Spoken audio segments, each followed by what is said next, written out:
Up the pipe! G'day guys, Nate here, coming at you with an update video on Reef McInnes. The results of his scans today confirming that Reef McInnes has sustained a ruptured ACL injury. Terrible fucking news for Reef McInnes. Had just switched positions to the back line, was slowly but surely building into that second tall defender role. Had a big preseason, beefed up, raining the house down, the cliche there. Well noted with how he was performing in preseason as well, just looked lively down back. Just like that though. His season's over. I mean, he's ruled out indefinitely, which would technically mean there's a chance to be available, to be fit in September, late September that would be. Ruptured ACLs, there's 6 to 12 months recovery times. If you're on the good side of it, it could be just under 6 months. But I seriously doubt Reef McInnes is going to play another game in 2025. And just gutted at the news as well. Not even including the mocks I put on him in the preview video. Again, it looked like Reef McInnes was finally about to get a good run at senior level. Also mentioning as well, Reef McInnes is out of contract at season's end. Who and what knows what's going to happen with Reef McInnes beyond 2025? That's up in the air. It's going to depend on a few factors, our aging list, the direction of the club, if we're going to go backwards or aim for another flag, off-season recruits, offloading certain players. I hope Reef McInnes stays and gets another crack in 2026.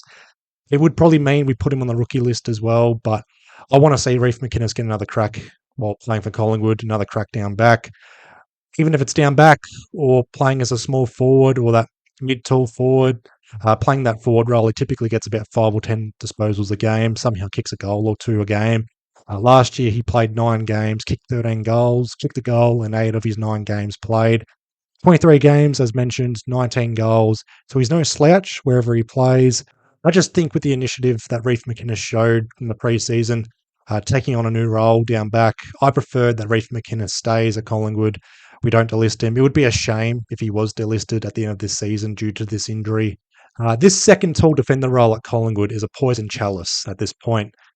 Jordan Roughead only played 1 game under Craig McRae in 2022 before retiring. Nathan Murphy took over that role, looked magnificent for 18 months until he was medically retired due to ongoing concussions and lingering symptoms. And now Reef McInnes with the ACL injury, all but ruled out for 2025. What this means, though, is an opportunity for someone to come in and make that second tall defender role their own. Jeremy Howe, he looked good. He stood up against the Dogs, having to play tall on Sam Darcy, having to jump and spoil and defend for his life.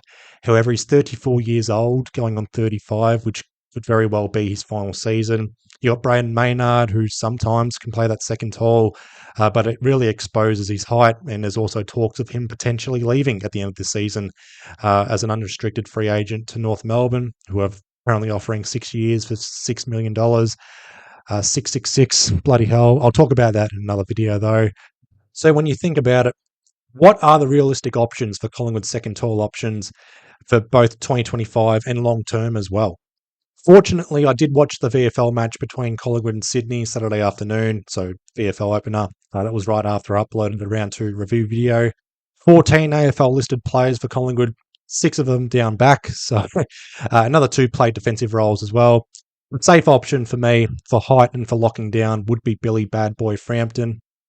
Took 7 marks and also had 9 intercept possessions. Charlie Dean, another option, had 7 marks, 7 intercept possessions. Between Frampton and Charlie Dean, I'd go Billy Frampton. It also allows Darcy Moore to play his natural game, as we saw with Jeremy Howe playing on Sam Darcy midway through the second quarter and beyond. Joel Cochran, another tall option as well, but it's also his first year. Our first selected player in the draft last year. Swans Academy player. He looked good in the VFL, his debut game for Collingwood, but he's going to need more time down back. A left field option would be Brodie Myercheck or Dan McStay down back as the second tall option. It would end the Triple M forward line though, but desperate times call for desperate measures. Both guys were drafted as defenders. Myercheck from the VFL Port Melbourne side in 2017. Dan McStay from Brisbane picked up as a defender. So one of those 2 would be the option down back for call options. We're going to need to figure out something. We've got 20 games to figure this out. The defensive options, and I'm going to go in order from mid-tall defenders down to small defenders. Another option would be Jacob Ryan. He had 20 disposals in the VFL, 90% efficiency rate. 9 marks as well. He's only played the one AFL game. That was in 2023 against Brisbane at Marvel Stadium.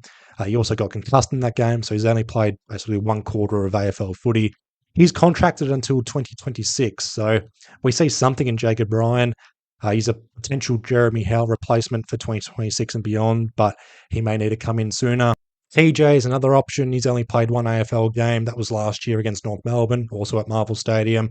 That was a 54-point comeback win. In the VFL, though, TJ, he looked a bit unsure of himself. He's not lacking confidence. He's just overcommitting and also out of position at times. His commitment's there. Basically, his execution's not there. So, again, it's his second year down back, so he'll need a bit more time. Another option would be Oleg Markov until he's fit to return in a couple of weeks. He's got some experience, 10 seasons in the AFL system. Will Parker is the smallest defending option. He's a John Noble type of player, accumulates possession, but attacks at every contest. In the VFL, he had 21 disposals. I wouldn't be surprised if he's best 23 next year. He'll come in from time to time this season. I do like the look of him, just needs to clean up his possessions and decision making, but I do like his attack on the footy. But that's what we have in terms of defensive options. We've got some tall options in Frampton, Charlie Dean, Joel Cochran as well, Jacob Ryan, TJ, Oleg Markov, Will Parker as well, and then also you got the left field options in Myercheck and McStay. Just touching on the VFL, again, Collingwood opening their season with a 25-point win over Sydney, 13-6-84 to 8 goals, 11-59. It was a very sluggish first half. I mean, 3 goals 3 to 2 goals 4. The floodgates did open in the second half, 10-3, 63 to 6-7, 43. 8 goals coming from VFL listed players and just the 5 from the AFL listed players. 2 of those, Charlie West, who battled all game, was rewarded for his effort in the second half with 2 second half goals. Will Hayes, he slipped over a few times, but he looked lively early on. His first goal as well, first goal of the game. Ed Allen, I thought was the best of the lot. 31 disposals, 7 clearances and a goal. 74% disposal efficiency though. Oscar Elliott, he had a good first quarter. He did play down back though, and then moved up to the wing in the second and third quarters. He was very quiet along the wing. Stood up in the final quarter, though, kicked the goal. He might need a chip away, though, in the VFL for a few weeks. He'll need to wait for an opportunity through injury or a slump in form from someone. Lockie Sullivan had 23 disposals, 7 tackles. He had a good first quarter and toiled away. However, I don't think he'll replace Ned Long or any other midfielder. He'll need to also wait for an opportunity in terms of injury or a slump in form from a midfielder. Oscar Steen and Aliro Smith, ruck combo, looked very good for 2 youngsters. Smith was the better ruckman, but Steen better across the ground. And then we've got Harry DeMartia playing the wing role, 16 disposals, all uncontested as well. All in all, despite a slow start in the VFL, constantly turning it over in the first quarter, showing good composure as the game went on, better second half compared to the first half, and a deserving win to start our VFL season. We've also got the bye in the VFL next week, so no AFL, no VFL, but 2 wins for the weekend. We'll take that. My next video will be on Braden Maynard, so again, watch this space. Until then, be well, stay safe, and I'll see you in the next one.